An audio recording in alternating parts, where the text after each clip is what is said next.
Parashat Shoftim discusses different aspects of building an ideal Jewish society.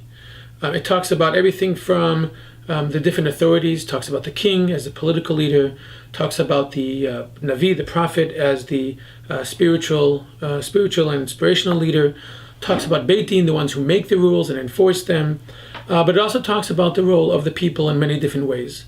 Interestingly, at some point in the parasha, while it's also parallel to talking about all these great big figures and these roles and the different aspects of a country, it also starts talking about things like how we interact on an individual level, respecting life, being sensitive towards life, and being careful not to accidentally hurt each other, and the payments that need to be made when damage is done from one person to another.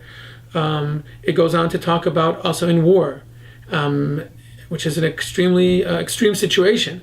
But even over there, it talks about the fact that people need to be careful how they influence each other.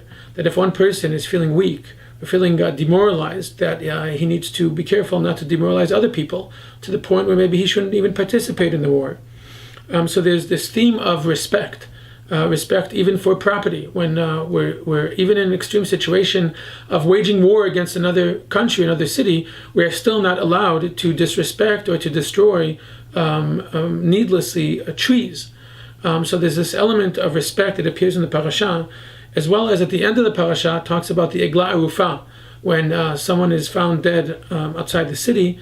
The elders of the city need to go through this very serious ceremony in order to declare the fact that they're not responsible, basically coming and saying that whatever it is they could have done, they should have done to prevent such a tragedy. And throughout the parasha, while building a perfect society, the Torah is trying to give this message of respect towards all the different elements around us, as well as a sense of responsibility for everything that happens under our stewardship, under the areas that we're responsible for.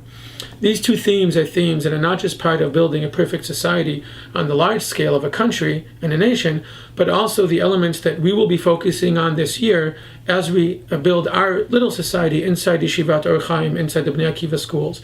These are the two themes that we've chosen to emphasize to our students. We'll be doing it in the shiurim, we'll be doing it throughout the programming through the year. We succeed in building our own ideal society here in the Bnei Akiva schools, also based on respect and responsibility. Shabbat Shalom.